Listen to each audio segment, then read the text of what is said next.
I'm Ann Bishop. Find out firsthand what it's like to be a kid addicted to drugs. A Children First report just ahead. I'm Lisa Petrillo. Tonight we'll find out what keeps Richard Simmons on the top of the fitness world. That story coming up in the Spotlight.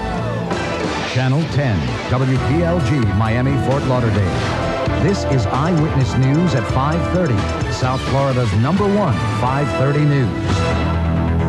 Earthquake-battered California picks up the pace of reconstruction as bad weather threatens to add insult to injury. Good evening. Tonight, all eyes are on the skies in California, where the possibility of wet weather is now raising the risk of mudslides. And while weary earthquake victims wait for that rain, they are also trying to pick up the pieces and get on with their shattered lives. For the very latest on the rebuilding and recovery, we begin with reporter Lisa Stark joining us from Los Angeles. Lisa. Christy, we are here in Hollywood at one of the new 11 disaster assistance centers that opened up just about an hour and a half ago. Look at this line behind me. People began lining up at 6 in the morning. They are waiting to get inside now to file the paperwork to get help. The lines began forming hours before the disaster assistance centers even opened. In Northridge, the epicenter of the quake, over 1,000 people waited to file applications for help with federal, state, and local officials. What we're currently doing is we're setting appointments with the people in the line so that they won't have to continue to stand in line. We'll work with the people who are at the front of the line, who were here early this morning. There are long lines, too, at water distribution centers. 40,000 people will have no running water at least through the weekend, and thousands of others must boil their water before using it. And the water's smelly. It's, nobody can drink it. I mean, it's not even, nobody feels safe even to take a shower. The quake left over 18,000 people homeless. Many remain in makeshift campsites and at Red Cross shelters. Los Angeles public schools are still closed. Officials in this, the nation's second largest school district, hope some classrooms will reopen next week. But a number of buildings may be too badly damaged to ever reopen. And the traffic nightmare continues. Even commuters who left their homes hours early found cars backed up for miles on those freeways still standing. Brought our little portable TV set along. Watching traffic. Watching you guys circle around overhead. Public transportation has suddenly become appealing to car-happy Southern Californians. Ridership has tripled on the train to Los Angeles from Santa Clarita, 35 miles away. I drive a lot every day, and I won't be anymore, but this will be a new experience for me. Okay. And today, 2 more deaths are now being blamed on this earthquake. The 2 people were in a helicopter under contract to ARCO. They were flying around inspecting for possible quake damage on any pipelines. That is the latest from Southern California. This is Lisa Stark reporting live. Christy, back to you. Lisa, all those folks are lined up back there. How soon, though, can they expect to get some help?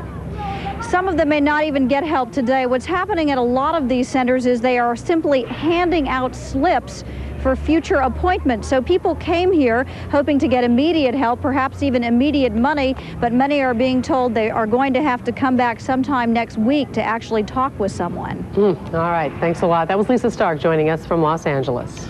Fire investigators say a blaze at a mall near Walt Disney World might have been intentionally set. The massive fire destroyed a gift shop and damaged a restaurant at Lake Buena Vista last night. Employees say someone threw a firebomb into the shop right before closing, but tonight the fire department won't confirm the cause of the fire. A popular South Florida promenade has promised a much-needed facelift tonight. Lincoln Road Mall will have a new look in hopes of attracting more shoppers. I'm very excited, and I get my excitement from the people who are here. When Christine Burdick talks about Lincoln Road, she gushes with excitement. She's director of the Lincoln Road Task Force, the agency overseeing the transformation of the once blighted shopping district. Yesterday, the Miami Beach City Commission approved the first phase of the Lincoln Road Improvement Project. Plans call for new landscaping, lighting, and pedestrian signs. The appearance will change in that obviously it'll be fresher looking, it'll be more comfortable because it'll be more shady. Our garbage cans will be uniform, so it'll be a more comfortable place to be. The first phase should be completed before the summer. Then if a special taxing district is passed, the entire mall will be resurfaced. A new movie theater and parking garage are are also on the drawing board. Once a fashionable shopping strip for Miami Beach tourists, the mall has become a center for the arts with its own performing arts center and 10 galleries. The hope is the improvements will attract even more. This is alive. You've got the ballet, you've got the symphony, you've got great art galleries, you've got restaurants that are serving terrific food, and just the joy of being on the beach. At one point, planners considered opening the mall up to traffic, but reconsidered. The environment that this place affords in its pedestrianized orientation is what makes Lincoln Road, and that's what people love about it. Now, also returning to Lincoln Road when renovations are completed will be the Lincoln Road Trolley, which will run up and down the strip. Christy? With the pieces in the attack on Nancy Kerrigan falling into place now, tonight the investigation is focusing on Tanya Harding. Her former bodyguard says Harding knew of the plot to attack figure skater Nancy Kerrigan and even complained it was taking too long. Sean Eckert also claims Harding made phone calls to find out Kerrigan's practice schedule while the attack was being planned. Harding has been interviewed by the FBI and denies all those allegations. Eckert speaks out tonight on ABC's Primetime Live. That begins at 10 o'clock.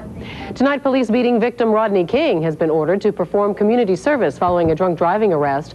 A judge fined King just over $1,400 after he pleaded no contest to driving drunk last August. He was also ordered to perform 20 days of community service and placed on 3 years probation.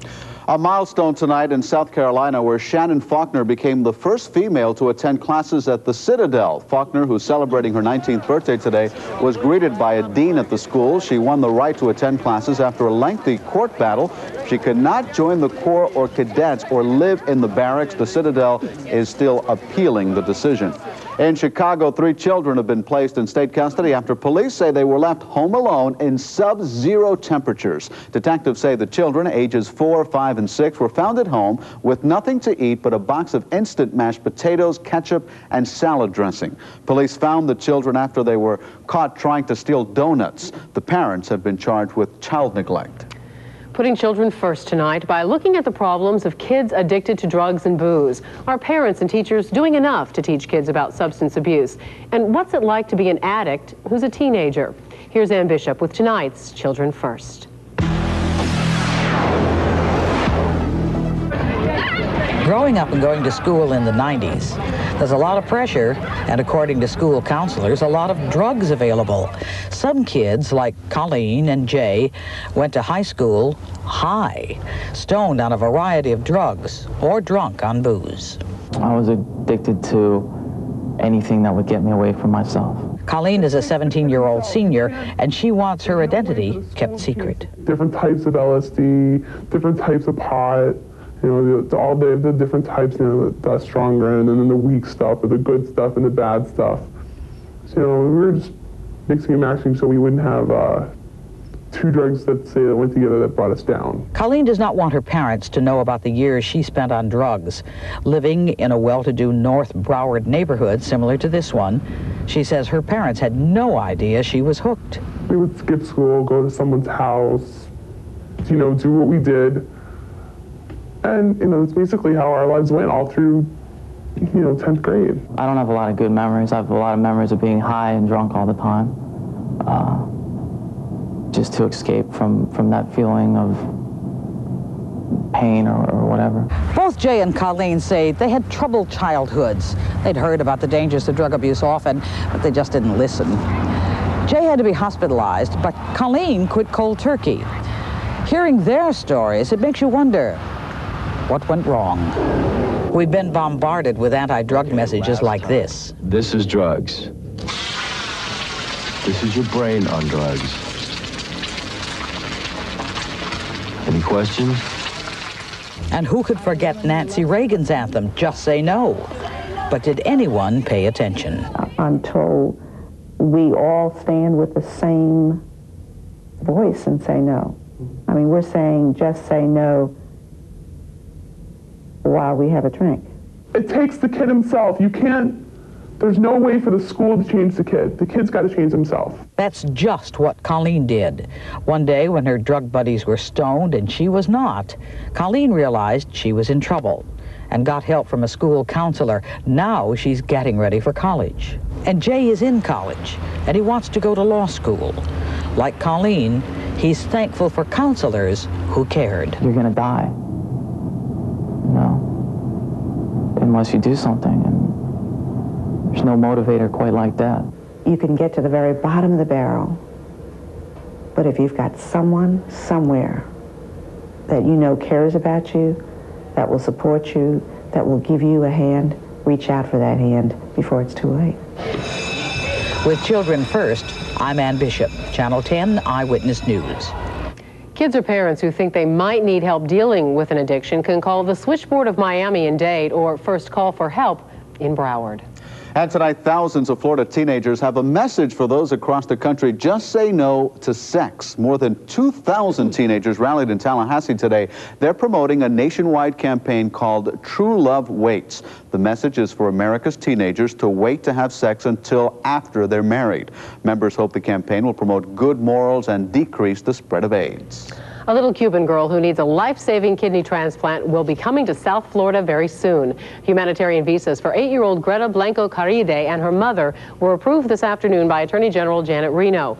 As we told you on Tuesday, the Immigration Department had denied the visa, saying transplant surgery at Jackson Memorial would involve public funds. But now 2 local hospitals have promised to provide medical services for Greta. Flight plans for the little girl are still in progress. And when we come back, we're going to talk about fine food, South Florida style. Weather's live tonight with a preview of the Latin taste of Sabor Miami. Hey, Todd. Hey, Todd. Hi, Christy. Hi, Elliot. Sorry, just having my afternoon cafecito here at Versailles.